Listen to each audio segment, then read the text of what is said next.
Record. Yay, recording is in progress. Aloha and welcome to Wisdom Dialogues with Hope Johnson. Yay, recording is in progress. I sound so funny over there. To Wisdom Dialogues with Hope Johnson. There, it's silence. Coming to you from Hawaiian Paradise Park on the beautiful Big Island of Hawaii. Yay. Thank you to everyone who's joining. Thank you to everyone who's listening later. I know there's a lot more that listen later than those of you who join. I really appreciate you guys in whatever capacity you join me. It's really fun to have your questions too. And a lot of you come up and just tell me what's going on with you. And I really appreciate that. It's really fun and helpful to awakening our shared mind. So, yes. So recently on YouTube, someone asked me, can you expound on that thing that you said? You said no one makes a choice.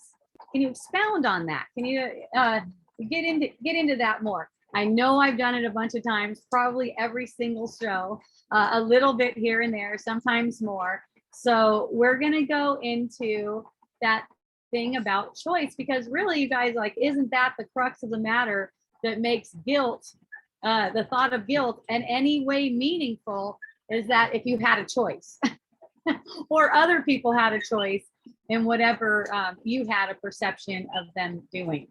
Now, it's interesting because, you know, you do have a choice, but it's only one choice, and it's only between two alternatives.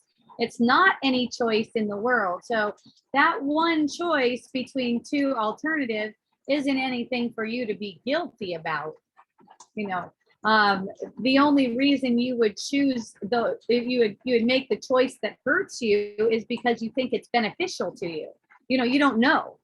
So it's not anything to be guilty about. And the other thing is, it really, in reality, has no effect when you choose against yourself. It really has no effect. But, you know, you perceive as if it does have effects, because you're effectively teaching your mind that you are guilty. Okay.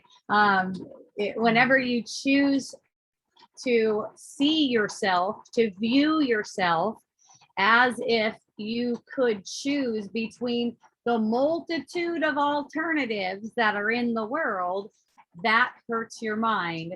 That sets you up for a guilty perception. Okay, because it basically tells your mind that guilt is possible, guilt is real, you could get it wrong. And if they could get it wrong, so can you, because they're just reflecting your mind. Everyone in the world is just reflecting your mind. They don't come from anywhere else other than your mind. That's not possible. They cannot come from anywhere else. It's really interesting, you know, just to see the self-talk that sometimes come out when I'll express a concept, or express a teaching, the self-talk and the talking out of it. Like, you know, for instance, you're invulnerable. You know, you can talk yourself out of that. You could use illusions to prove that you are vulnerable, that threats are real. Okay. So you're always going to be able to talk your way out of it. And, you know, when someone wants to talk to their way out of it, I just let them.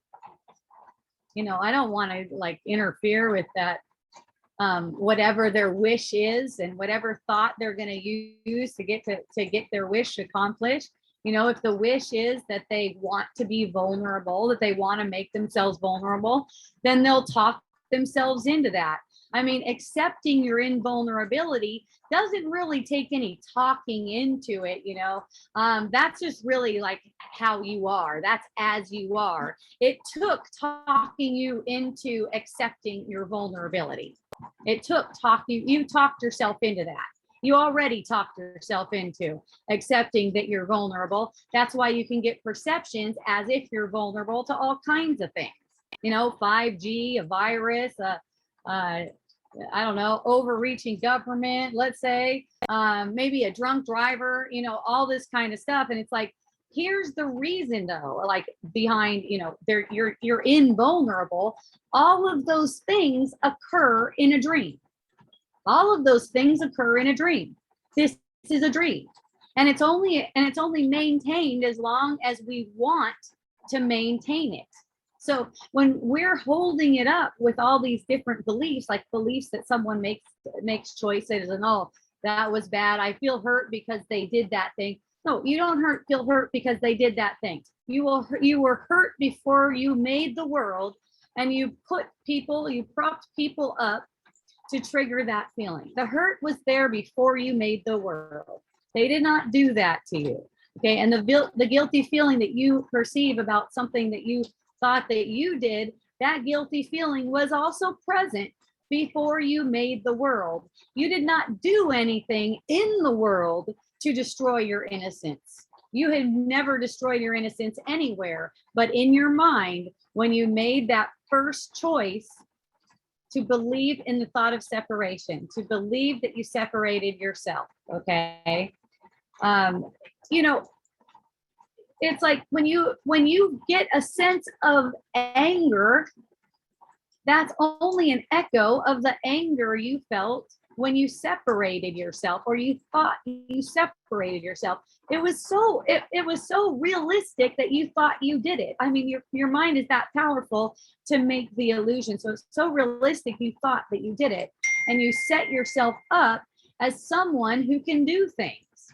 You never were capable of doing things in the first place. You weren't even capable of that separating that you thought you did. That initial thought of separation, what you think you did, you never did.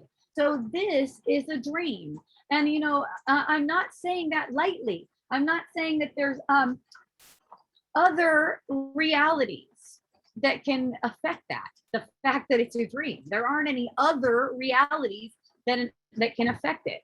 If you insist that there are other realities that can affect it, then that's true for you. And that's going to remain true for you until you're willing to release that. And that's not anything anyone can do for you. It's like everyone's looking for enlightenment, that magic pill, like you're gonna somehow just go boom. And that's a possibility. It's not that anything's possible in that realm. And what I see is there's a sense of this gripping. It's a gripping. And I noticed this because of looking inward. There is a gripping to this world. There's a sense of needing it out of fear, needing to hold on to it. And that fear is a deeply ingrained fear of non-existence. So basically, total annihilation. See, to the ego, this is all you have. A cycle of birth and death over and over again, okay? All these cycles, they're all make-believe, we celebrate the cycles, which is fun. And at the same time, a cycle is symbolic of something that's not real. There are no cycles. We made that shit up. Nothing changes. Nothing actually changes. Yes, I love it when it changes from summer to fall, apparently, in my perception. I just don't make that I don't use that to make myself believe in cycles as if they're a reality. Cycles are showing you that you made a repeating reality, quote, reality. It's not a real reality, it's a perceived reality. And it's projected from the mind. So it's not possible for you to have a perception of anything that didn't come from your mind. It's just not possible. That's the bottom line. If you choose not to believe that, that's awesome. You don't have to believe that. If you still want to practice, if you still want to practice and open up your perception, maybe open up toward that, so to where you're like, oh, okay, I see what she meant.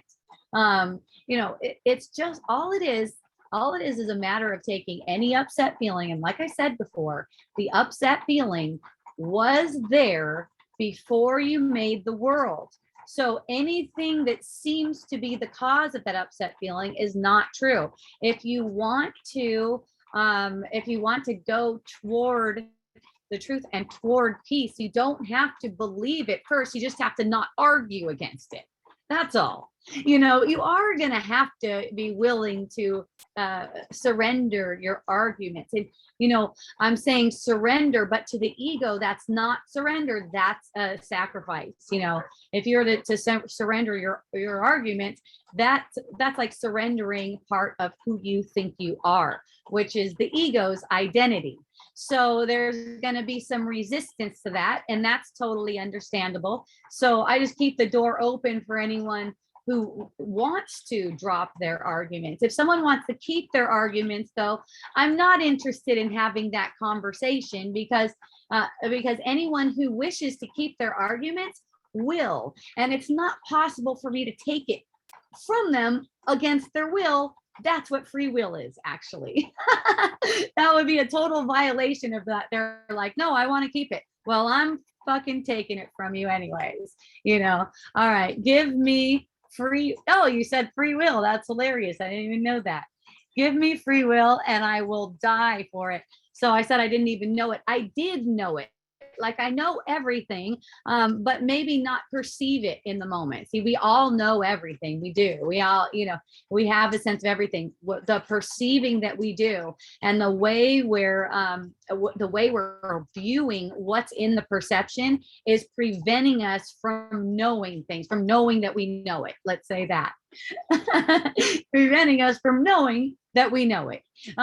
Well, perceiving is basically taking all this information, but you're only aware of like the very surface of it. Other perception is like it's all the information, but you're only aware of let's say a select aspect of all the information that's like right at the tip of the mind. So it's like no, in the perception, you're not aware of shit. It's just chaos. It's like whatever you wanted to perceive, that's what you're getting a perception of. Whatever you thought you wanted to see, that's what you're getting a perception of. Okay. And a lot of people are like, well, I thought I wanted to perceive this, and really I perceive this.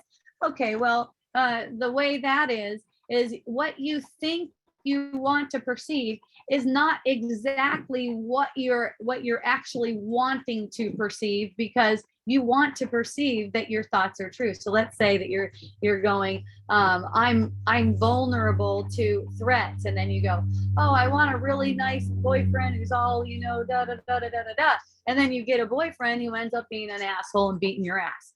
Okay, so then you're like, hey, I didn't think I wanted the boyfriend to beat my ass. I thought I wanted a nice, comfortable, calm, loving boyfriend. And then there's the thought of taking threats to be real. Okay, so where you're taking threats to be real, you're saying, I want to, way stronger. This is way stronger than the surface. I want a nice boyfriend. This energy is way more powerful, and it's saying, I want to be shown that I'm vulnerable to threats. So if that doesn't manifest in a boyfriend for you, then it's going to manifest in another way for you. Isn't that fun? It's just like math in that way. It's like, okay, if you want to hold on to that belief, then it's going to manifest as if it's true. Do you want to manifest that belief as if it's true? And this is all based on belief. So you could just ask yourself, would I keep that one? Would I keep that belief? Even look at all of the errant thoughts that just come through, all of the idle thoughts. Would I keep that belief? Like there's a sense that there's a sense that there's death at the end of the life. So there's, what's that? You can ask questions. So what about soul contracts then? What are you calling a soul contract? I'm here with soul contracts. Okay. And you fulfill those soul contracts because you're already free. You already said you would. So you have to come in here and you're Okay. talking about, you know, what you think you're going to be manifesting in this life as far as stress and stuff. Well, before you came in, you may have already said, yes, I will do that to learn. Sure. And when you say before, you're talking in terms of time. Yeah. You're talking in terms of time. So before you made the world, before you made the illusion of time is what I'm talking about. And then there's the illusion of time. And then there's the astrology and all the soul contracts and all that kind of stuff. Soul is basically spirit, you know. So there's all this, there's all this symbolism. So you got things like soul contract, for instance. A word is a symbol of a symbol. So you're saying soul contract. Okay, there's the symbol. And what is it talking about? It's talking about an agreement we made. So that's symbolic of the same thing that I'm talking about. Like when someone appears in your perception, when someone arises in your perception, they are in agreement with you right there, right then and there for healing. It's like, this is an agreement that you make, you know, this is how it is. It's like, that's why it's like, thank you for performing. Everyone's performing their part of the agreement. It's like, this is an agreement that you made. So yeah, the holding on. And here's another thing. Once the mind is purified of all guilt, you know, the body can go on for a little while, not for long, but for a little while. And at that point, you know, the body's all it's being used for, all the mind is using it for is awakening. The mind not using it to get anything for itself, to try to gain anything in this life. So any of those soul contracts that need to play out, they can be played out. It's not going to be a problem. You're not going to leave anyone too soon or anything like that. It's not like that at all.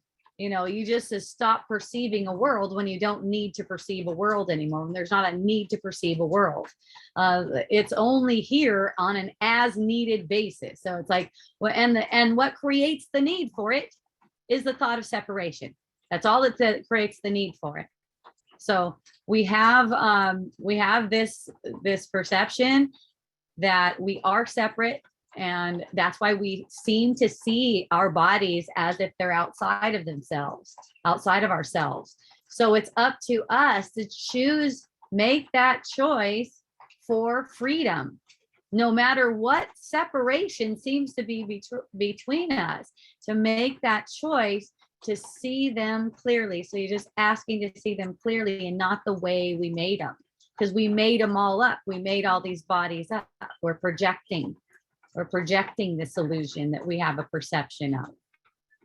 So as far as choices between everything, do you see what I mean when I'm talking about those two choices?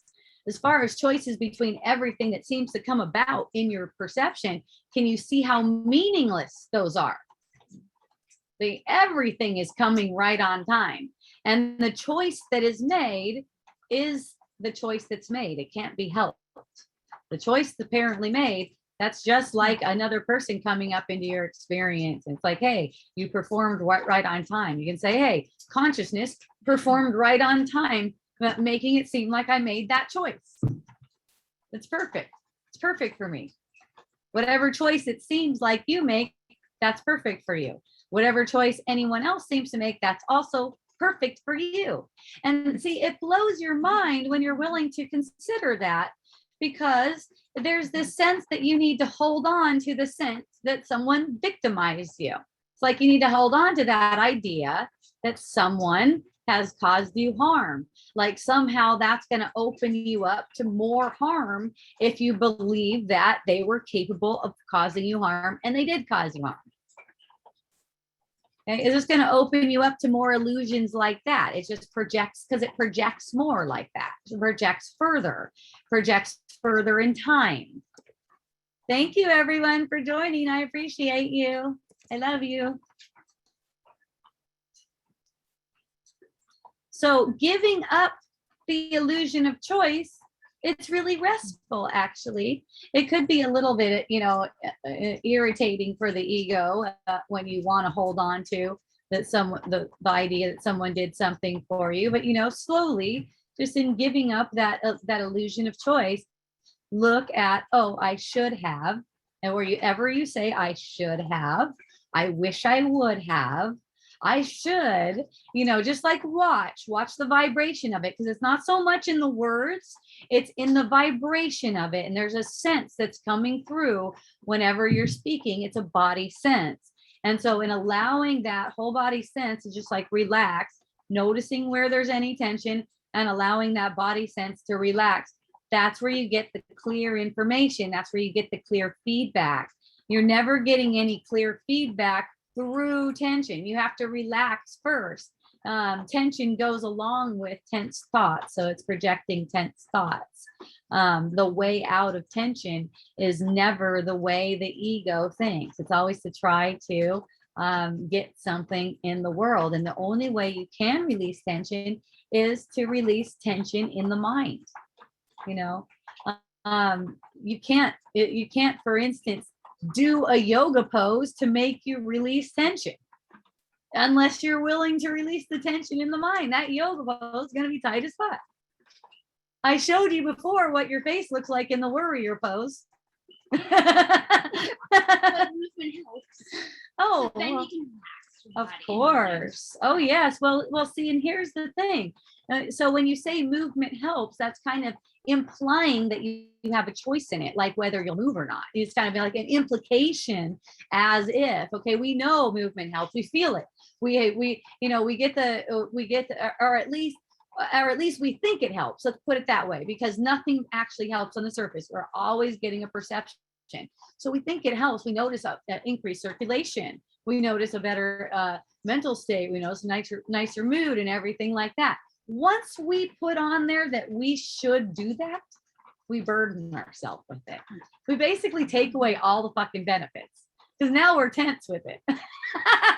It's like as soon as it's like, oh, we should do it. That's why a routine can be very dangerous, because it could be tension building instead of tension relieving. In fact, many people's yoga practices are tension building and they don't even know it. They're focused on the shape of the body, how they look in the pose, how much fat they're losing, or whatever they're focused on. They're not even noticing that they're building tension, because they're not even thinking in those kinds of terms. So the tension, the choice to release tension, and that's the same thing as the choice for truth. You could say it like this: you're always either choosing to release tension or choosing to build it, and there's nothing in between. Okay, those are the two. So it's building tension or releasing tension. What are you choosing? What does that thought, what does believing that thought mean for you? Are you building tension, or are you releasing tension by holding up that thought as if it's true? See, the truth doesn't need to be held up as if it's true. It's just automatically, it's true because of the relief. You have a release. There's a release of all the errant energy when you get a thought that's true. And here's the thing, like for me, I like to open myself up to just hearing in the spirit all day long. That's how I like to live. So from moment to moment, I'll tune in like all throughout the day and just see what am I thinking? Because most of the thoughts are going on without awareness that they're going on. So, just like making a point all throughout, what am I thinking? Oh, how does this serve? And it's like become more like a knack, like it's become more automatic at this point. I just noticed that I know. I'm aware of what it is. It's playing out. Like when I'm in the shower, I might think about my website, and I'll notice, because a lot of what we're playing out, we're not noticing. And that includes a lot of body movements and stuff like that, just like not noticing things like, you scratched your arm or you pulled your ear, and it's like noticing everything that's transpiring through you. It's also symbolic. And, that's the choice you can make for relaxation, because in that noticing, you're also relaxing. That's the thing. Every time you take your attention off of a train of thought, you're relaxing. That's a release of tension. It's like to the ego, it's like, how dare you take your attention off of that? It was so important. How dare you take attention off of that to notice how you feel? Something as ridiculous as knowing how you feel, right? Watching where you're holding in the body, you know, notice, like, did your quadriceps just tense up when you said that? You know, I've noticed just like a gesture, like my hand will come forward, and just like noticing, you don't try to control it. You just like realize what's going on, because you're playing out whatever's coming through you right now is actually the past playing out. And you know, what do I mean by the past? It's what thoughts have gone before. That's what we call the past. You know, it's like a past projection, what thoughts have gone before. So it's like, you know, whatever's coming through the sense of the body, there's no choice in that right now. There's not a choice in that. There's only a choice in the thinking, because whatever's being expressed through the body, words, motions, everything, it's an expression of what has gone before. So you're not controlling that right now. You get an illusion that you're controlling it. And then you believe that illusion, and you make yourself guilty because you judge yourself.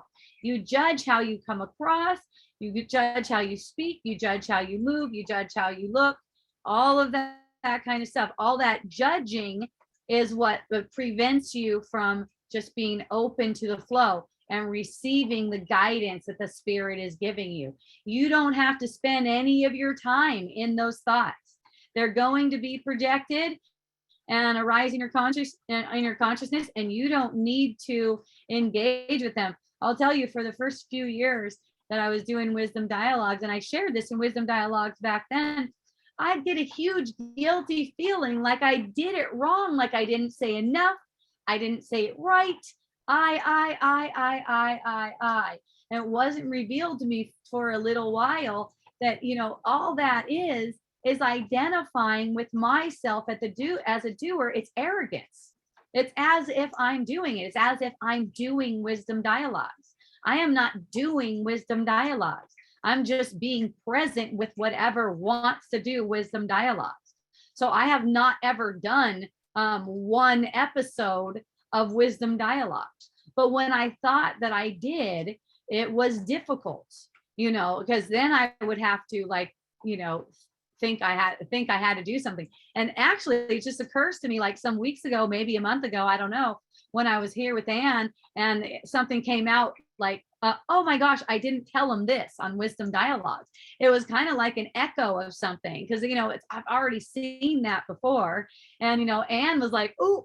And I was like, yep, I know, I feel it. It's like a big energy. And then that energy gets released. Something else plays out a little bit later that evening, just to like, just to solidify that. It was almost like to solidify that release. So it's to show and demonstrate to the mind that it is in fact released. So a big uncomfortable, shameful, oh my gosh, a heavy, guilty energy in the solar plexus made it seem like I couldn't eat, could barely breathe, and just let it. And I just knew immediately what it was. And it was just like letting it just like solidify that sense of, or my friend Shitta likes to say, concretize that sense that there's no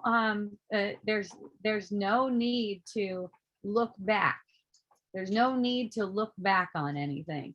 And the only thing that's coming from is a sense that I'm responsible for whatever I say to you here. And I'm not. You know, and there's no responsibility for that. Can you imagine? You're not responsible for what you say. Look at Cher. You're welcome to ask questions whenever you want. The people online can send questions too. I'm checking you guys out on Facebook too. So if you want to comment there, you can. So you can probably see how relaxing that is too, where you're just going to allow people to be as they are, and you're going to allow yourself to be as you are. And you know, that doesn't mean that you know, people misperceive all the time. Like I had one friend tell me, yeah, I'm really bummed out because I made this intentional community, and you know, I wrote a book about what I want it to be, and these people, they come to the community and they don't do the things that I want them to do. And I go, well, what are they doing in that community then? If that's what the community is for, what are they doing there? Like, why are they even staying there? Like, that doesn't make any sense, right? And he goes, no, I it's not like I don't want them to live there. I just want to be in right relationship with them. And I go, oh, okay. So here's the thing. If you want to be in right relationship with them, then whatever they do, that's perfect for you. That's right relationship. You know, when you realize that whatever they do is perfect for you, then you're in right relationship with them. And then guess what? You'll probably be like, you know what, actually my place is for this and that doesn't fit in. So thank you for coming and please move along. You know what I mean? It's like people think that you're supposed to be like this really nice carpet that people can just like come around and stomp your feet on. And that's what people think the defenselessness is. It's not. Defenselessness is way different than that. Defenselessness is just that you have no defenses. You're fine. I mean, if the person says, fuck you, I'm staying here, you're still calm, right? And whatever it is that needs to transpire, you might go, oh, well, fuck, all right, they're staying here. All right, we'll see how that goes. You know, awesome. Who knows? But you know, what I find is that you're just able to communicate clearly and people can understand you and people aren't just like hanging around doing stuff like that. I do have a friend right now. I don't know what the situation with her is with her at this point, but I went to visit her and she does have a person living at her house that's just straight up refusing to leave, saying, fuck you, I'm not leaving. Get out of my house. Fuck you, I'm not leaving. And I went over to visit her and I, you know, had a nice conversation with the person and everything. And, you know, I didn't mention their little thing that they have going on and everything. And everything seemed real pleasant and everything like that. And I went in there and I said, here's the thing. He is you. So, you know, the goal is you love him like he's your only child. You love him like he's your only child. And once you're connected like that to him, there's no question about what you should do. It just automatically transpires. So the last I heard from my friend is she said, I love him. I feel this. And you know what? I find myself going down to get our TRO. And I'm like, awesome. And you know, the thing is, on the surface, it doesn't even matter what it is. You know, for a while there, she was like, yeah, you know, I was playing with the TRO thing and I was sitting through it and I was kind of like, okay, you know, what's this teaching me and stuff? And then it gets to a point, okay, I'm done with this now. It's time for the TRO, or who knows, or maybe he just takes off. But you don't have a choice in whatever it is that you appear to do. However, you do have a choice of seeing it as if you don't have a choice. Okay, you don't have a choice in the matter. Like only one choice is possible. See, like there's only one alternative in the illusion. You can make that choice, and that's again is a choice for tension. It's like, oh, that's my only option. Okay, that's my only option. It's like not being open to all the alternatives. See, so people box themselves in like that. And you know, I played that out too. The best example I have is on Facebook, because I had the idea when I first started Facebook that I would not ever unfriend anyone. Well, it's called unfriend on Facebook. You know, it kind of sounds mean, like you're unfriending them, you know, because you're not wanting them to participate on your wall anymore or whatever. So I had that for years, probably like 8 or 9 years. So I would get like hecklers.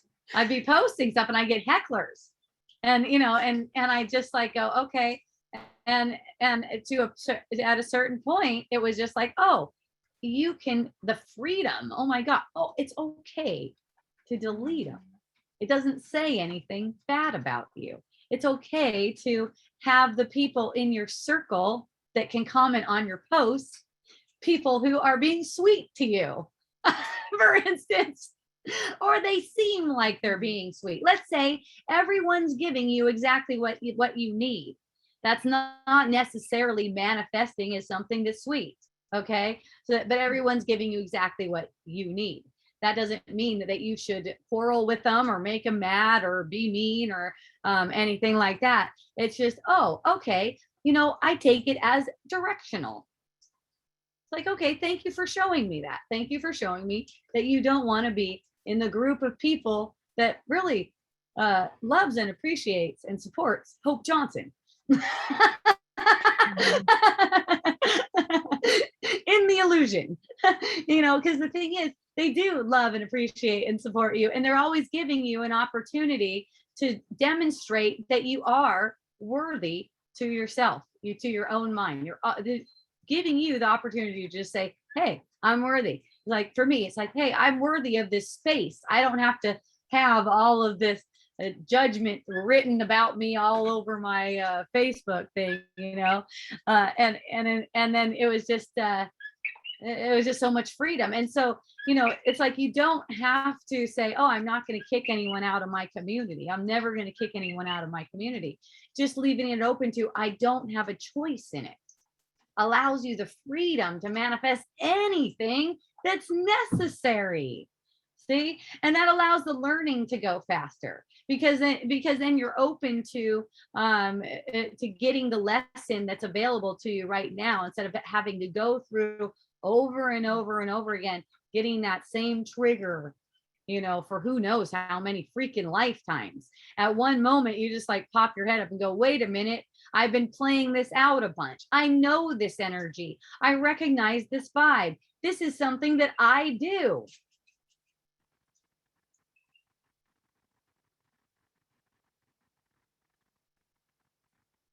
Oh yeah, I make this for myself.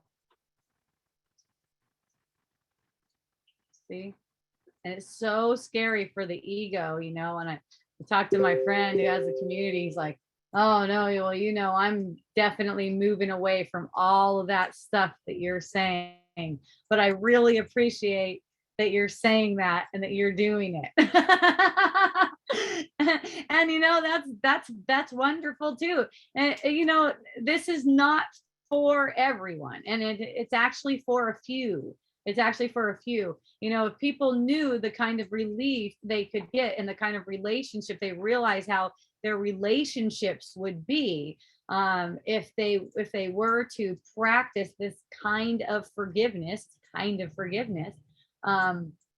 really the only true kind of forgiveness. It's like, you didn't do it. They didn't do it.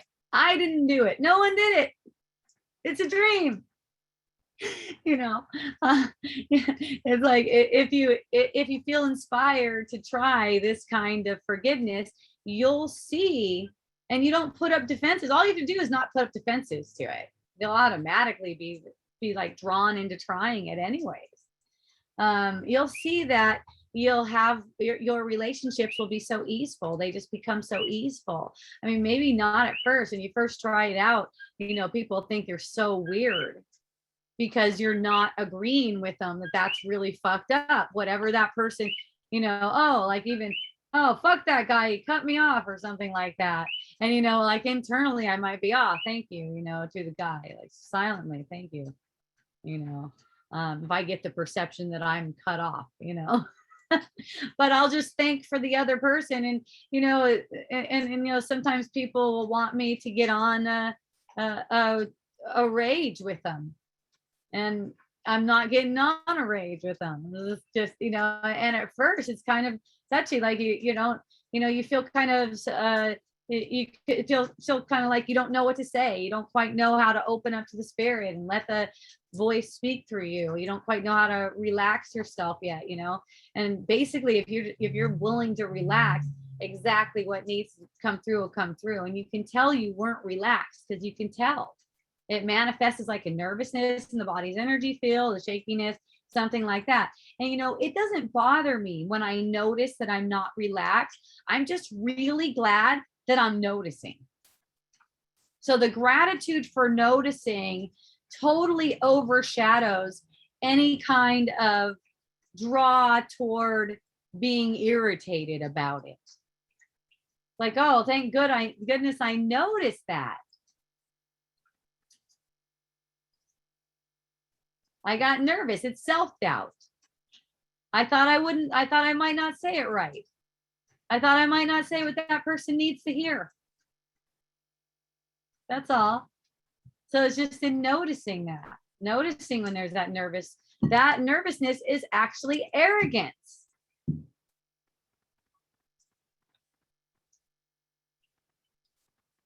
All it helps you to succeed in is building up more self-doubt.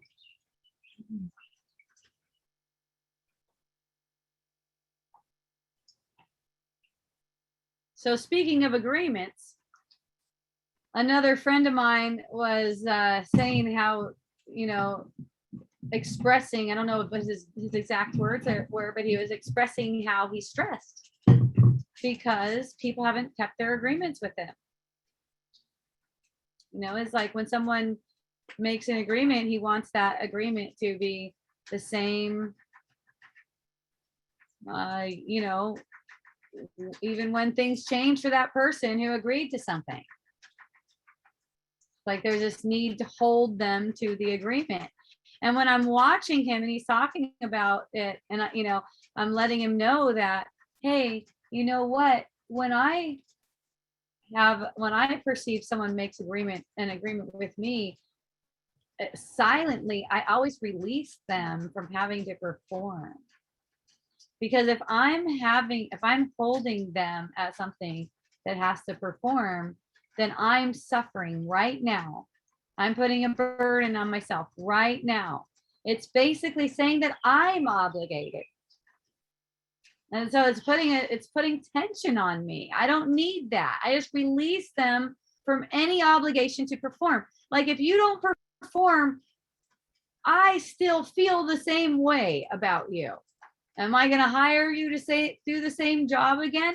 Probably not, unless that's what I'm guided toward. I'm just open to the guidance. I have been before guided towards something that didn't seem logical. Okay, so that's fine. I know and I even know ahead of time that it's going to seem to work out badly for me, but it doesn't matter. I'm still guided toward it. I actually don't give a shit. Okay. And when I say badly for me, badly for the ego, that's what I mean. It's not turning out badly for me. It's fucking awesome for me. It's amazing. It's going to look like it turned out badly. To anyone else, it's going to look like bad. Anyone else is going to look like I just got ripped off, actually. Okay. But to me, it's going to be fucking awesome because it's going to be an awakening for the mind, and money doesn't mean anything. So guidance number one, the spirit's guidance, right? What can you put ahead of the spirit's guidance? Your ideas about what you need? Really? Okay. That's a good argument. And any argument you have is going to fly because it's the ego. So any argument you have, it's going to fly. If you want to keep it, fabulous. Hey, we're both wearing orange. I love this. I just loved your outfit. And then I go, hey, wait, I'm wearing orange too. Sagittarius, you said? First day of Sagittarius. What fun. My friend Cher, she always keeps me updated on what's going on astrology. She is so into it. And it's so much fun. Thank you, Cher. So yes, welcome to the first day of Sagittarius, everyone. Yes. Yeah. So, you might ask, okay, well, where does astrology fit into all of this? Well, you're wearing orange too, Leah. Yeah. So, astrology, that comes after we make the world, right? The stars, the planets, everything that comes about after we made the world. It's symbolic, it's like, we can look to all different kinds of things to be symbolic for us. And that's one of those things. And, if you look at it, a lot of it will be like, oh yeah, I see that. Like Cher was telling me there's going to be a big change. Huh, Cher? You were telling me there's going to be a big change with that moon. Yeah, on the eclipse. With a moon eclipse, like Cher was telling me that. And yeah, a decision was made apparently through me. I know I didn't make the decision to change web platforms, which is a really big change. It's kind of internal, like as far as computer stuff goes. But it's like a huge big changeover as far as how we do things from day to day at Miracle Botanicals. So we're just going through a major transition. And what I sense is also it's a kind of transition that's repairing a lot of things that seem to have been preventing us from getting more traffic and actually making the traffic decline on our website. And it's funny because at the same time, the sales weren't declining because our conversion was getting better. but there's a decline there. So our conversions looks like they're going to just go up and fly, and it's like the beginning of a major transition for Miracle Botanicals. So that's super fun. That's a really fun development. And through that development, what I notice is it's not so much what's occurring on the surface, like what I share with my people over there, over at Wisdom Dialogues in person, which you guys can get on Spotify and stuff like that. What I shared with them is that it doesn't matter to me, even if it turns out that, let's say, a scenario like the web designer that I hired turns out to be a total crook and he takes all of our money and we completely go out of business. Still, I could see that it's a major transition because, and also a benefit because of what's shown in the mind that's transpired. Like this sense of a transition to this new way of being is symbolic of a healing that occurred in the mind, and I could see how it played out in relationships in a lot of different ways, and it all has to do with releasing different ideas about ourselves. So when it comes to a business, there's a lot of energies involved, and at the same time, look, it's all subjective, so I take it all for myself, not as if like I'm co-creating with other people. I don't look at it like that, in that sense, like they do in the new age way. I take the full responsibility to myself, on myself, because I'm a mind. I'm the all-powerful mind. The way I'm created and the way all of us are created is that we are all powerful mind. So there's no way that anything can come in and create inside of my perception. Okay. So there's no way any of these other energies that seem to be in the business can be holding me back, or anyone that I hired outside of the business, like a web platform or a developer, can be holding me back, or any, like, the perception is a hacking situation. And it had apparently been hacked for 2 years. And this thing called leeching, which makes your makes you get penalized by search engines, if you understand that kind of language. But anyways, all that kind of stuff playing out kind of like underneath the surface, like it was playing out there, but we couldn't see it. We couldn't tell it was a hacker. We knew there was something, but didn't know. It's all symbolic of something that's going on in the mind and coming up to the surface and being released, and then something moves. So it's like that. So, so then, the thought comes up, oh, well, screw that platform. They suck. And that designer that we had, and that guy was supposed to be managing our WordPress, and he didn't even take care of it. He let a hacker in. You can see all the blame kind thoughts coming up and everything like that. Those kind of things are not relevant to me. I'm thanking everyone. I let them know, like I let the web designer know. I said, hey, by the way, we found out that the website had been hacked for 2 years. I had already told him that we're moving on to a different web designer because we were going a different route. We're going to a different platform. That, by the way, that thing has been hacked for 2 years, just so you know. And then he said, okay, thank you for letting me know. I'll send my final invoice. And it's like, and always letting him know too, I appreciate whatever it is that, people are like, I'm sorry. It's like, there's nothing to be sorry about. You haven't done anything wrong. It's just directional. It's like what makes sense as far as, number one, guidance. How is spirit guiding? Where is spirit guiding? And remember, spirit is always guiding your choice, not what you seem to do in the illusion. But here's the trick. If you ask the spirit, what should I do? The spirit's going to answer you with showing you how to make the right choice, so that, showing you how to make the right choice, not between things, but the right choice in your mind, so that you don't have to repeat patterns. And that's how your choices change, because your apparent choices change because you don't have to repeat those patterns again. So we are asked to make in the loop. So picture a loop, like you're in a loop, you're in a pattern, right? And when you accept the spirit's guidance, The spirit is guiding you to make a choice to release yourself from the pattern. So the choice is to release yourself from the pattern, and any of these choices on the surface will just reflect that. Okay.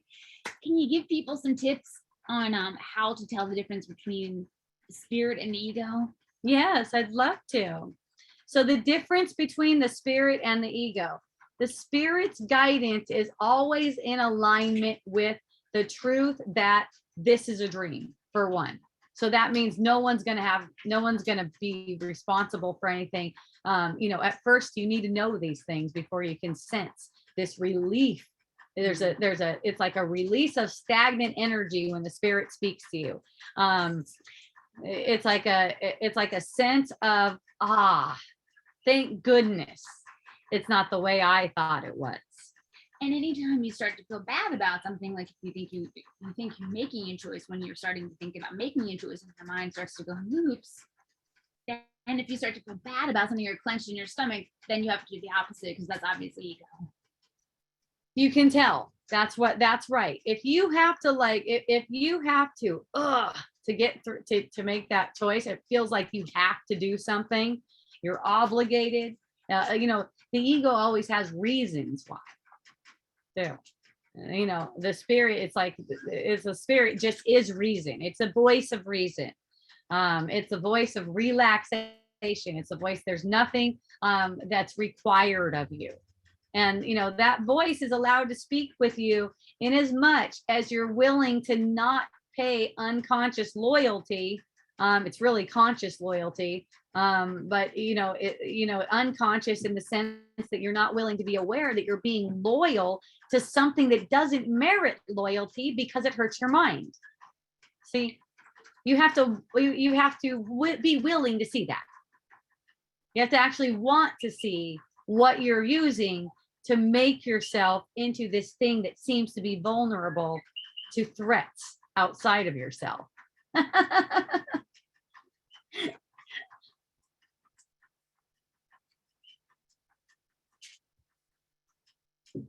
It's like, I was kind of getting this sense today that, it's like, come on, guys, this is urgent. We need to wake up. Come on. We need to fucking stop playing this thing as if it's real. Stop relating with each other as if this thing is real. Stop acting like we're not dreaming, because it's like our reality is like right here. We just want to hang on to this dream.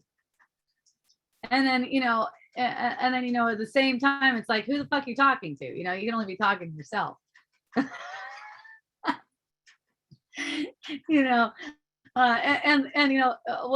What triggers that kind of dialogue, that kind of dialogue is, getting a perception. Wow, people really don't want to they're like talking. I'm talking and people are responding to me on a completely different level.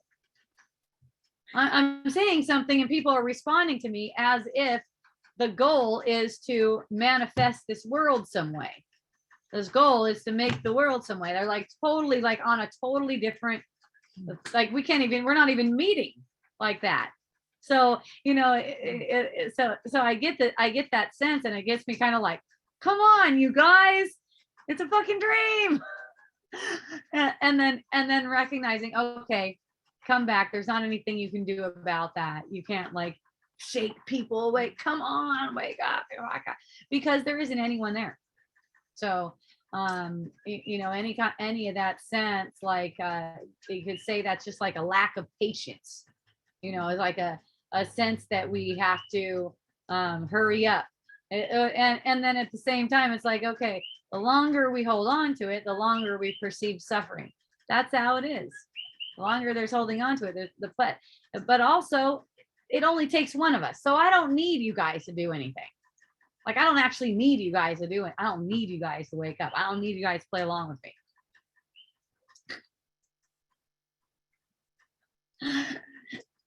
You need me to play along with you in order to keep the ego going. If that's what you want to do, it's like according to your wish. That's like the free will thing.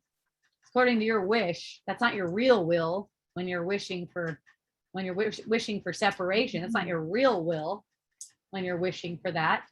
When you're wishing to believe in vulnerability as if it's a reality, that's not really your will. What would you say to people that tend to go back and forth? Like sometimes they're with spirit and then sometimes they fall back in ego. That happens to most of us. Oh yeah, that's totally that's perfect. It's just perfect. You know, every time. So the thing is, it's like once you make a decision that you're going to use this illusion to awaken the mind, you're going to use this illusion, or you're going to go in that direction, or you're going to use this for healing, you know, however you put it. Once you make that decision, it doesn't matter how much you go into the ego. You know what? Whenever you go into the ego, you're just going to come out with greater gifts. Whenever you go into that, you're just going to come out with greater gifts. So it's no problem. It's not something to be afraid of. You know, you'll notice at some point you'll be like, no, fuck that. I'm not giving this up. I'm holding on to this. That's what going into the ego is. No, fuck, I'm gonna make this real. I'm gonna hold on to this, make this real. I'm gonna do that. You're always gonna come out with gifts. You know, like when I was doing the activism thing, I knew I was completely pretending. Pretending. Like anytime I wrote something or said, hey, I knew I was pretending because I'm making something real. It's not real. And, you know, the gifts were enormous. And also, you know, it's like just in noticing that you are acting, you know, I'd always be revealing time and time again when I'm talking with people, hey, this isn't really real. And I'm doing this. You know, it's like it keeps on awakening your mind. It keeps on awakening your mind until it's just like, oh, this doesn't even matter. Or you could keep on making it matter. It doesn't matter. As long as it doesn't matter to you. And that's like through my year or so of activism, I got to see so much more how nothing matters. So at such a, you know, at a more profound level, you could say, or way, in a more profound way, that nothing matters. It's like, oh yeah, what about this? Okay, well, I know it doesn't matter. Man, I really feel like making it seem like it matters. Okay, let's go. You know, and then it's like, oh, okay, that was fun. Now, wow, things matter way less than they even did before. This is amazing. Things seem to matter way less to me than they ever did before. It's not like they actually matter less. They never mattered. They matter less to me. Oh, Marina, you're wearing orange too. It's a very orangey day. Or, you know, maybe it's just Wisdom Dialogues ladies are, oh, we got a pink too. That's beautiful too. Thank you for wearing pink. Pink and orange. Hot pink. Yes. It's a hot pink. Yes, oranging it up. So what else you guys got for me? I think I have a, oh, okay. Well, you had a dream about wearing orange clothes? That's good. Okay, that reminds me of something actually. This is really good. So visions. This is the funniest fucking thing because sometimes people get visions on drugs. Drugs, that's the wrong word. Sorry, medicine.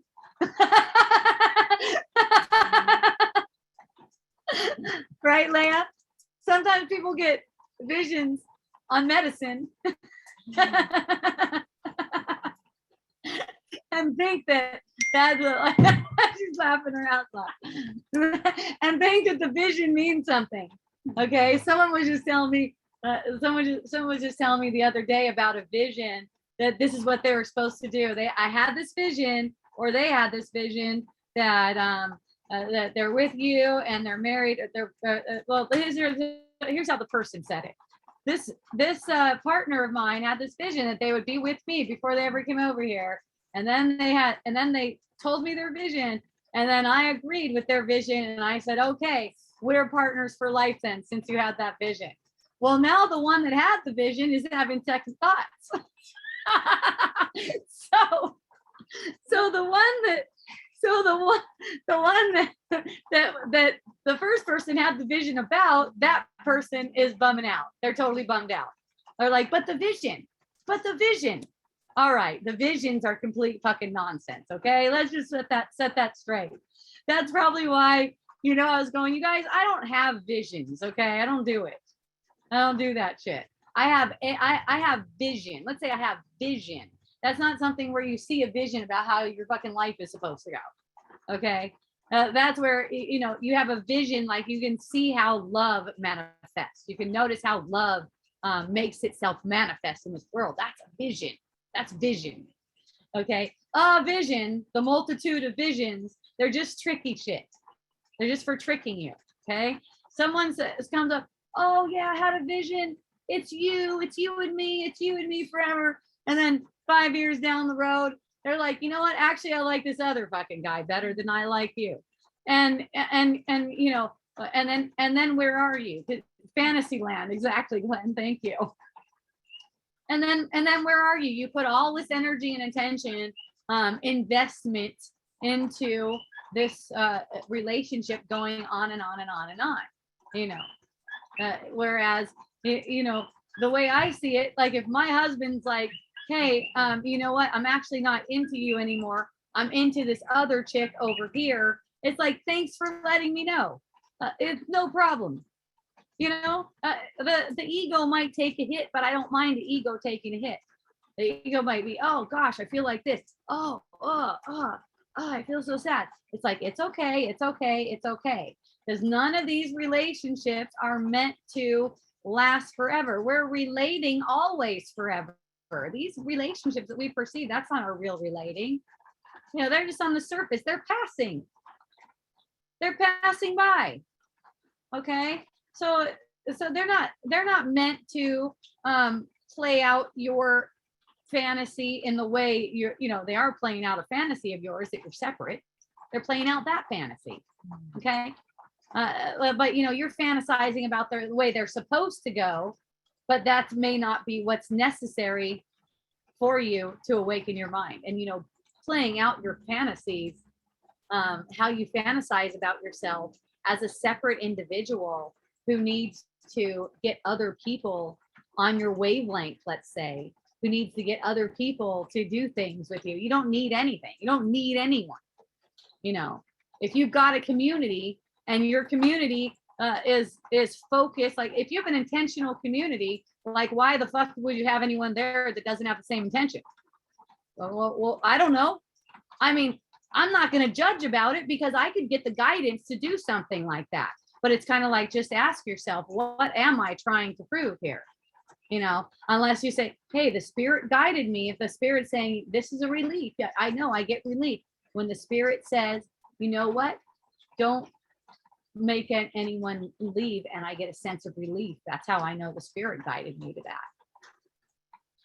It's like the spirit for one isn't going to say don't make anyone leave. There's going to be a feeling associated with it because it has to do with that higher choice where you get relaxation and release. You're getting release from the sense of separation, and in that, which choice aligns best with what the spirit's guidance is. So the spirit doesn't guide you specifically on what thing to do in the illusion. It's that you can sense which one is the most joyful toward you because you've allowed yourself to sense from that level. You've made the choice for the truth over the illusion. And, that could come in a lot of different ways. It depends. It's always the same truth, but it's specific to whatever problem you made. It's general, but it comes in as specific to whatever problem you think you have. Okay. So it's like, okay, should I choose green or blue? And you're going, spirit, which one should I choose? In the moment you say, spirit, which one should I choose? You're not taking responsibility for the choice. So therefore, you're going to be able to perceive which one is the most joyful, and the choice is made for you. Because if you're taking it upon yourself to choose, you know what you're using to choose? Judgments. You're using judgments. Okay. So that's fun.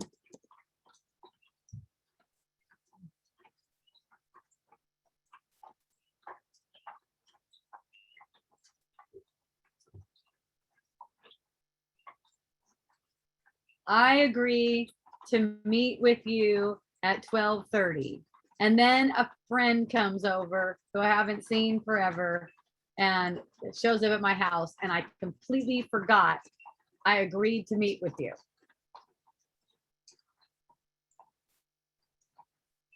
Apparently, in a dream.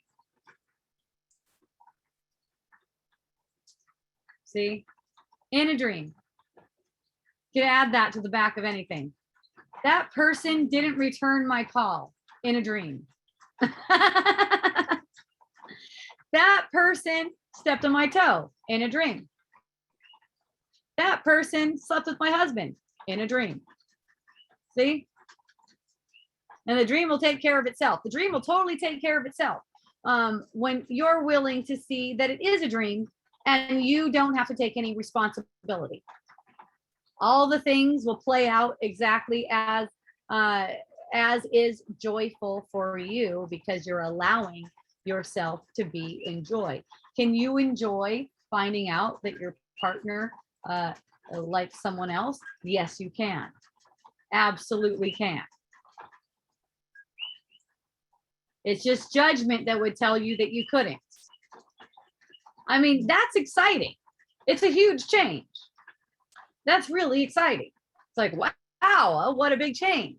Something's going to change. You know, it's like there's a, wow, who knows?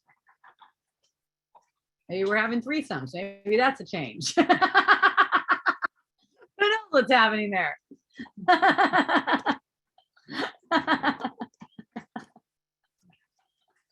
I have one of those kinds of husbands, and I saw this on I know they're born outside of you, right? They're born from within you to appear as if they're outside of you. They're like born from within your consciousness. So I saw this post on Facebook, and it was really interesting. And it was talking about how to be I think it said be a queen rather than a mother for women. And it was really interesting because it's like, oh my gosh, they put in words what I knew when I was only like 20 years old. Like, I could sense it. It's like, you're already worthy of love. You don't have to be this scantily clad sex person to your partner. That's the mother role. And talking about how it's like an incestuous mother role, because it's like you're raising a man child. You got this man child. And it's like you're always focused on how you can on how you can get them hooked by your physicality, by your looks, by your willingness to do all the sexual favors and get them all, and then there's the queen, and that's the one that's willing to be loved, just willing to be loved, allowed to be loved. And they attract a certain archetype of a man. This is what I was seeing in this thing. They attract a certain archetype of a man who isn't so focused sexually like that. So he's not going to see like an 18-year-old tight body walking by and go, woo, and get all get all dingy about it. And just that, like the second chakra just take over, and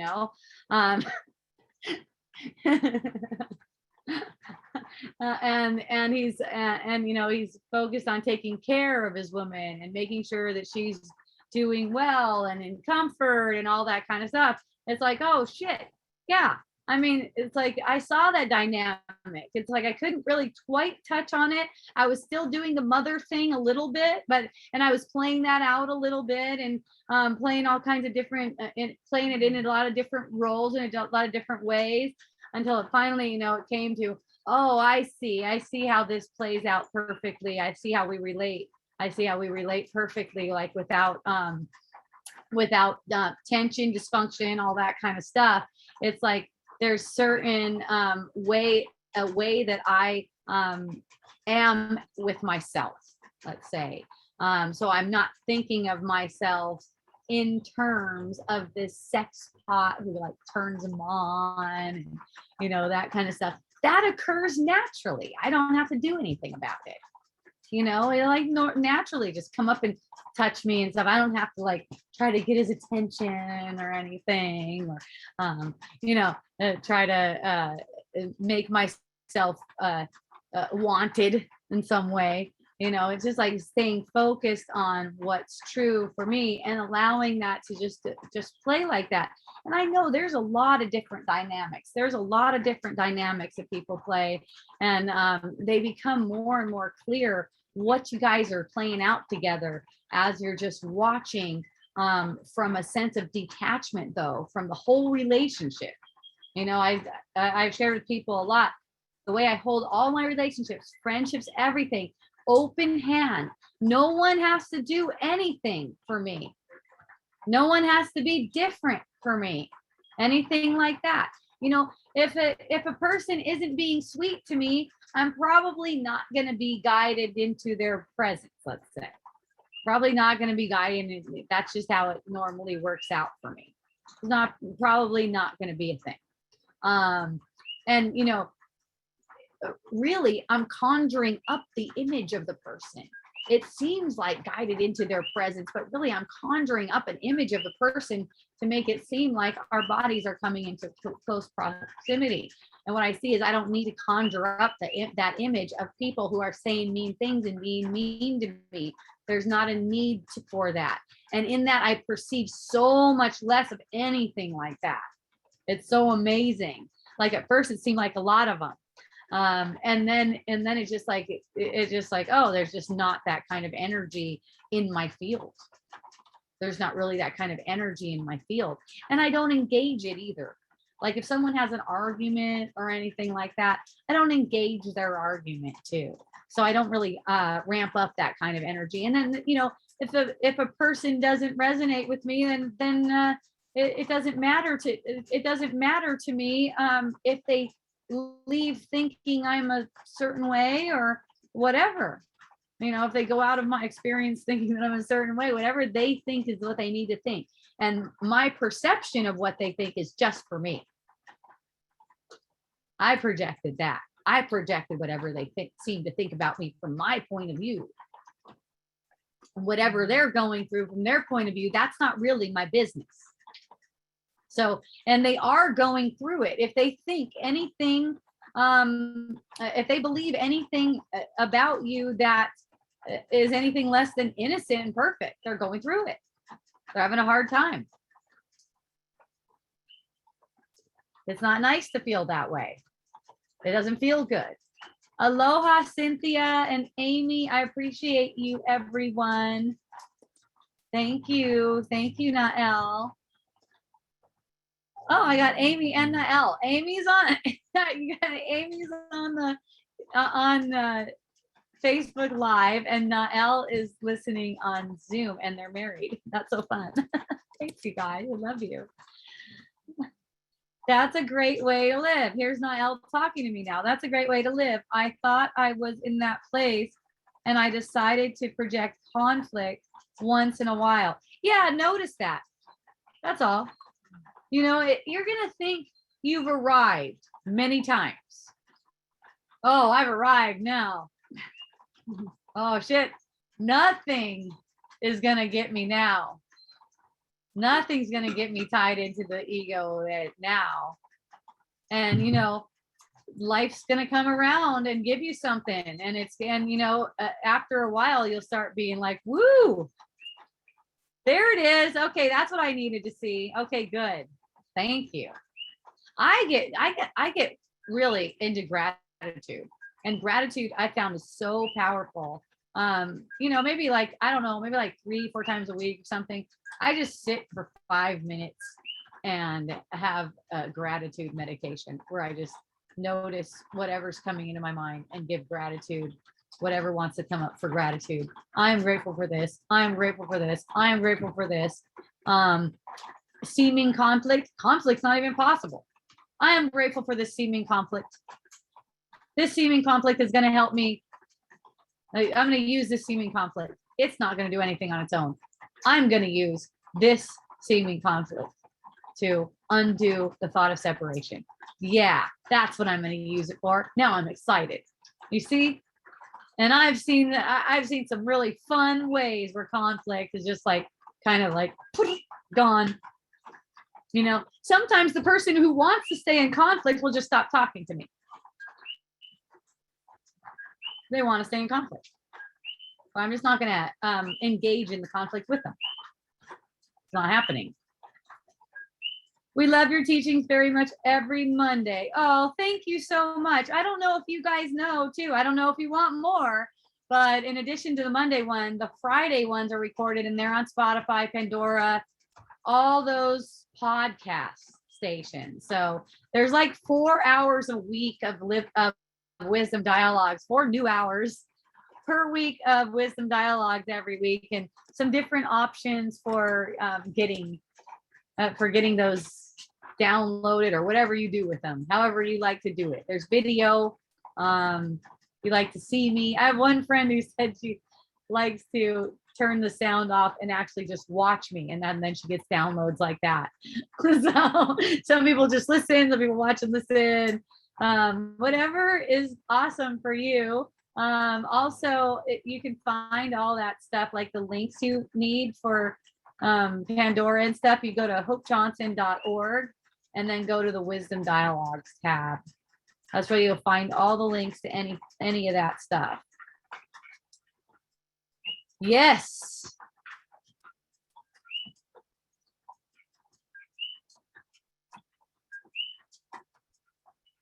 So it only comes to really simplifying it, and that's come up for me a couple times this week. It was really fun when a couple different people in a couple different ways relayed to me, yeah, but there's these other realities in play.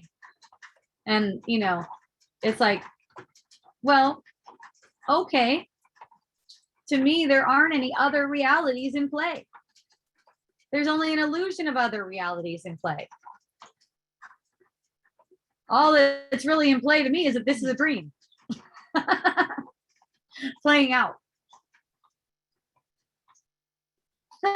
Glenn, you're so fun. Glenn says, I don't watch you. I don't watch or listen to you. I am you. Hooray. Yep, you project me. Thank you. And you are me. That is absolutely true. Thank you, thank you, thank you, Hope. I'm loving it. It's also uplifting. Oh, Yulia, I'm so glad. And that, you know, that's the main thing that keeps me going with Wisdom Dialogue, is that people get uplifted and people report back to me that they get relief. And you know, that's the thing. It's like, man, I love you guys, and I want to see you get relief. And everyone, every single one of us really wants to help each other to get that relief, because that's our own relief. That ripples right back to us. Everyone feels that relief, you know, and that's what we really want. We just get, you know, we get caught up with thinking that we have these desires. Oh, that was another thing. Got me a little bit charged up in a fun way. I saw a post from Abraham Hicks about like sharpening your desire, you know, to keep on sharpening your desire. And, you know, and it's got like, I don't know, 25 million people like it. No, maybe not that many, but it's very popular. This is very popular, to sharpen up on your desire and then get it to match. And I'm like, man, you guys, why do you want to polish up a dream? Why wouldn't you want to wake up? Why would you want to polish it up instead of wake up? Because in the end, all of these desires lead to suffering. Desiring leads to suffering. You know, that's the thing. The wages of sin is death. It's like, that's what that means. It's a desire leads to suffering. It's not like you did anything bad. You're just setting yourself up for suffering. You know, you could use the same focus. It's the same mind focusing You use the same focus and focus on looking past what you made real in the dream. Focus the same attention on looking past what you made real with willingness to see truly. It's just where your attention's going. So the attention is going for many people to upholding the illusion, to keeping the illusion in place. That's where the attention is going. So you know how they say energy flows where attention goes, right? So energy's flowing to making more lives, making more bodies, making more illusion, suffering, death, samsara. It basically plays out over and over again until there's willingness to accept what's real and true. Okay. So if you want to stop pushing it forward, you direct your attention in a different way. You direct your attention towards seeing through the illusion. And I've given you a way that's really easy for me. And I think a lot of people pick up on this easily too. Whenever you feel upset, that means you are believing something that hurts you. So whenever you feel upset, it's not for the reason you think. That's focusing on looking through the illusion, just applying that reason to something. Another one is focusing your attention on how you feel rather than pursuing thoughts. That's focusing. It's a focus of attention. So your attention, your habit is to not focus your attention, to let the ego guide how your attention is focused. You come back in and you're like, wait a minute, I have free will here. I can focus on anything I choose. And you know what I choose to focus on right now? I choose to focus on gratitude, or I choose to focus on my breath, or I choose to focus on the way I'm thinking about this. See, rather than just letting the thoughts play. It's like, you know, that's you have free will to choose where your mind is paying its attention. So, you know, only, and you know, you could say that attention is loyalty. It's like, it's love, because it's what's empowering whatever it is that you're giving the attention to. So if you're giving the attention to idle thoughts, which you are, unless you're consciously making a choice not to, if they're playing out, you're giving your attention to idle thoughts, then that's making more illusions for you. That's all you need to know. This thought is not appropriate. This is not an appropriate thought. This is an idle thought. It's not appropriate. It gets cut off like that. You don't have to think that thought. And most of them, you could say you shouldn't be thinking if your goal is to undo the sense of separation. Okay. Because with this desire sharpening, you seem to be constantly getting closer to your desires, but never quite there. Yes, that's exactly right, Yulia. That's it. Never quite there. And see, the thing is, the thing about desire, the only reason you've been given desire in the first place, the real desire that you've been given, is the desire for wholeness. That's the desire that you have. All the desires that you seem to desire on the surface are like an echo of that. They don't lead back to that. They lead to death. Which isn't a good or bad thing. They don't lead back to wholeness. Let's say that. They don't lead back to wholeness in and of themselves. But the desires do lead back to wholeness when the desire is used for awakening the mind. It only needs to be used for awakening the mind, not rejected desire. Let's say I have a desire for a green tea. Okay, I have a desire for green tea. I feel like I would like to have a green tea. I can't get a green tea. You know, if I can get a green tea, it doesn't fucking matter. I'll just get a green tea. Seems like I got a green tea. Everything's good. Okay. Now, if I get the perception I can't get a green tea. Now, there's always a perception. I gave that to myself. Somehow I can't get a green tea. Maybe they want a vaccine passport for me to get in there and get some green tea. Something like that, right? Let's say that. Then, okay, then you got something to play with because you thought you wanted something, and obviously you didn't because you can't because you don't have it. Looks like you don't have it, right? Obviously you didn't. You thought you wanted something, but you didn't. It was just a reflection of the desire. You can say it was an echo of the desire for wholeness. It's playing out as an illusion. It's playing out as like if you want. Oh darn, I didn't have that.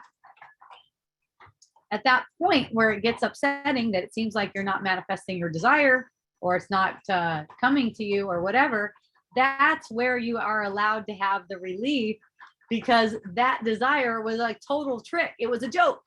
It was like a joke to get you to be sad because you didn't get it. You're not sad because you didn't get it. You're not irritated or frustrated because you didn't get it.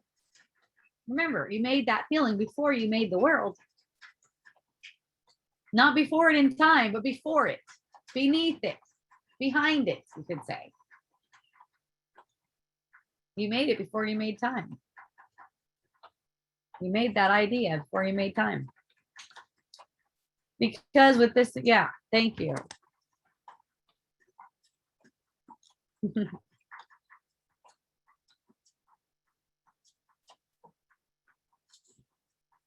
No, it's not like any of your desires are bad. You see them not going toward a manifestation. You see some desires not going toward a manifestation. That doesn't mean that the desire was bad or wrong. It was directional. And it's always showing you which, what's coming up to be healed. Whatever manner you move with that desire, that's not your choice. So you can allow your desires to come up, apparent desires to come up and be met. And then another one comes up and is met, because that's the way it goes. There's always something else. After you have the tea, you're going to want something else. You're going to think you want something else anyways. But you don't want. You're not capable of wanting. You already have everything you want. You're perceiving an illusion of something that wants. Even that thing that you project into the illusion and make it out to be yourself, it's not yourself.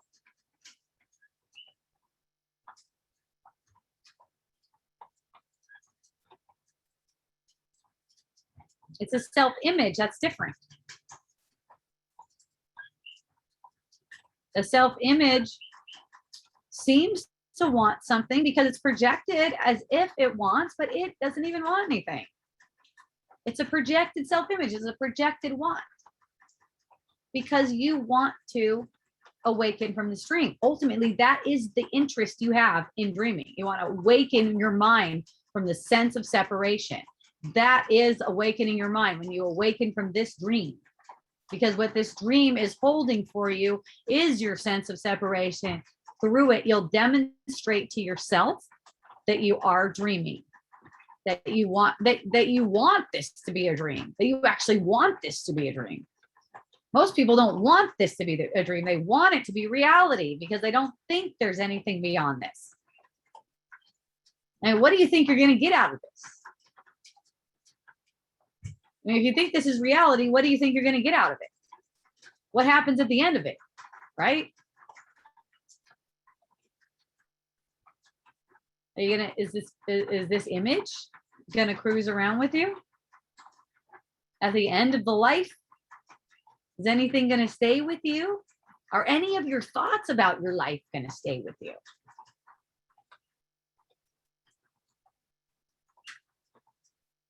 Is there going to be any memory of this?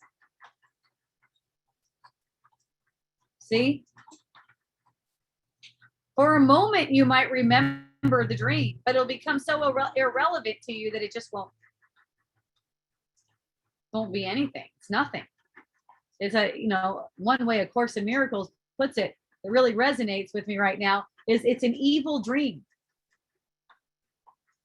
A thought of separation, a dream made of a thought of separation, it's an evil dream.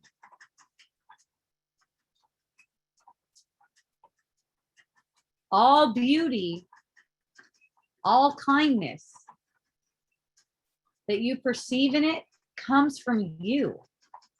All the ugliness, the death, everything like that, that's the ego. It's a dream. It's an evil dream. Beauty doesn't have an opposite. Life doesn't have an opposite. Vitality doesn't have an opposite.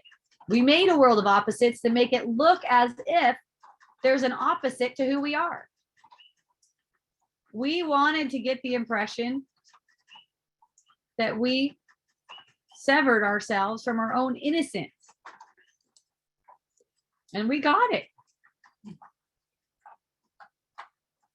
There's a sense of a self that deteriorates over time.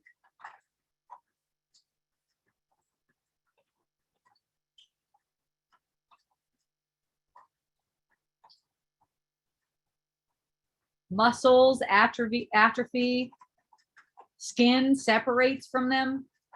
That's some weird shit. I don't care how much I see it or where I see it, on whom. I do not believe in it. I'm not paying loyalty to it. You know how I can say that? Because when the thought crosses my mind about any of it being inevitable, I deny truth to that. I deny any truth to that. And you know what? These are just like automatic. I don't know if that happens when you get to be like around the 50 range, but they're just like automatic. It's just automatically like saying it's going downhill from here. Like about everything. It just keeps on like coming up and saying that stuff. And I'm just like, hi, who's talking? Who's speaking here? See? And I don't need to see in the perception that what I know is true because the perception is meant to make you look at illusions. And I'm also certain that it would be impossible to be perceiving aging or death with a purified mind. It would be impossible to be perceiving that. So I'm constantly focusing my energy of attention on purifying the mind of these ridiculous beliefs that tell us everyone is destined to die. Everyone's destined to get sick, old, wrinkly, die. I'm not buying into it. And no illusion is going to get me to agree with that. Oh, well, I guess now that I got that particular wrinkle, then never mind. It's not an illusion. It's inevitable. No, I don't think so. I don't think so. I mean, anything's possible, but I don't think so. Because it's not true to me. I would be pretending. I'm sure not going to pretend to any of my friends and try to get on any of my friends to commiserate. I'm not going to commiserate with any of them about, oh, doesn't it suck? Oh, isn't that terrible that the older you get, the more it gets like this? It's like, no, that is not true. It's terrible that we made that up. That's what's terrible. It's terrible that we're making that up because it doesn't have a lovely effect. It does not have a lovely effect. That's what's terrible. We're making that up. But Hope, look around. Look, you see evidence everywhere, don't you? And I was like, evidence of illusion. It's a dream. I do not care what evidence you're going to give me in an illusion. That's the thing. You have to be willing to look past your arguments. If you're not willing to look past your arguments, the illusion is going to prove that you, in fact, are separate and you're fucked, basically. Sorry. Or maybe, maybe you're going to go, okay, I'm not fucked. I found this new spiritual method that lets me keep all my illusions and make myself really bitching in them. And then you can go fuck around with that for a little while and then come back again.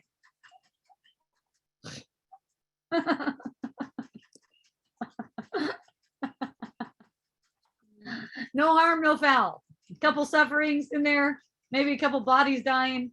No harm, no foul. Because, it's all a dream. The bodies aren't even dying. I mean it when I say no harm, no foul. It's like, go easy on yourself. You don't have to awaken all at once. And you know, you're probably not going to. Most likely it's going to be a slow, could be very beautiful, could be very painful at certain points, will be very beautiful eventually, can be very beautiful the whole time. When it gets painful at points, all that is resistance, and you're telling yourself something that's not true, and you can get relief from that. And so the whole unfolding can be very beautiful no matter what you seem to be going through. People could be telling you the worst, most guilty things about yourself, and it could be very beautiful for you. So keep that in mind, that it's not required that you suffer through it. Okay? Going through your sufferings doesn't really have to involve suffering at all. Okay? Because your sufferings are really just manifest as a feeling. And no feeling can harm you. And also, all the feelings feel good when you surrender, kind of like release into the feeling, and it feels good. The only thing that's making a feeling seem like it feels bad is defensiveness. The defensiveness for going into the feeling, because going into that feeling will reveal things to your mind that will undo some of the beliefs that you set up. So there's a strong defensiveness set up there to prevent you from just feeling that feeling as it is. So how do you feel a feeling as it is instead of as it is not? You feel the feeling without justifying it. That's all. When you justify the feeling, it feels way different than when you just feel the feeling without justifying it by thought. What do I mean by justifying it? I mean, you're making a reason that's outside of yourself for that feeling. You're making that reason as if it's the reason. It might look like the reason to you, but you're holding it up like that. So that's feeling the feeling as it is not, because you're using an illusion to, number one, diffuse the feeling so you don't feel it as much. And to the ego, that's good because now you avoided some pain. Okay. But if you go into the feeling, you'll realize that what you thought was pain was really just some defensiveness on the surface. It might have seemed painful on the surface, but once you went through it, it felt good. And once you get that, you'll want to just do it over and over again with all of your upset feelings. And that's what I mean. And that's what I believe A Course in Miracles is trying to communicate to people too. That's what I mean by you're not vulnerable. You're not vulnerable to this world because it's all in the way you view it and not anything else. And no force can come outside of yourself. One friend used the example, jump off a cliff. No force can come out from outside of yourself and make you jump off a cliff. And you can't choose to jump off a cliff, but your mind can make an illusion of you jumping off of a cliff. Okay. You don't have a choice in that. You don't have a choice in whether you jump off the cliff or not. And will gravity seem to be in effect? I don't know. You don't have a choice in that either because it's playing out according to what you've been taking as true. At a point, who knows? Maybe we'll float off the ground. Maybe we'll have a perception that we're floating off the ground. It's not that unrealistic to say maybe we'll float off the ground, because to get the perception that you're walking on the ground is just as much of an illusion as getting the perception you're floating off of it. It really is. We made this law, we made this worldly law up, the law of gravity, so we expect to see things a certain way. The law of gravity, it's like we've encoded, even a newborn baby, it's like they're getting encoded with this energetic, like we just automatically believe in it. And these beliefs, our minds are not separate. So it's like a newborn baby just getting conditioned energetically by our mind. Like, why does this happen to a newborn baby? They're conditioned. They're totally conditioned. They, you know, even the time you perceive them being in the womb, that's the mind being conditioned. There is no time. There's just conditioning. What you're seeing is conditioning playing out. And there's always a choice in that. Newborn baby doesn't realize they have a choice in it. So it's like there's an apparent cycle. You go through developing an ego as a child, and then shedding the ego. That's like a cycle, an apparent cycle. Like you grab, it's like this, it's funny because it's the same thing. It's like, there's this body. Okay, new body. Get an ego. Wait a minute. This isn't working for me. Let go of the ego. Okay. Most people never get to that third stage. Just like get an ego and keep it. Okay. The third stage, that's for those of us who are ready for the third stage, which is like, hey, wait a minute. This isn't hurt. This is hurting me. Now I need to undo the ego. So you build an ego, you undo the ego. So the apparent cycle that you see from birth to death, that's like a symbol of the whole cycle of it, where there's a sense that you separated yourself, guilty feeling. Oh my goodness, take on the ego out of fear, and then realize, oh, I don't need the ego anymore. So these lives that are playing out are like mini versions of those. Although most people, many versions of that. Although most people in a life, most lifetimes don't get to that third phase where they're like, okay, I don't need this ego anymore. Now I'm going to use the illusion for awakening. So there seem to be a few of us doing that. And the wonderful thing is, it only takes one of us. So a few is fine. Few is divine. A few is the perfect number. So unless anyone else has any questions, I am feeling complete with this wisdom dialogues. I'll sit for a moment.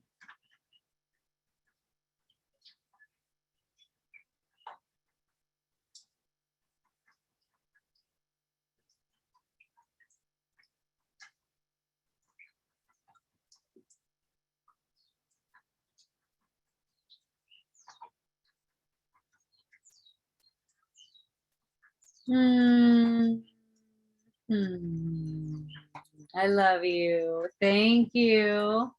Oh, thank you, Goda. It's so fun to have you around, hanging around me like a sweet little fairy.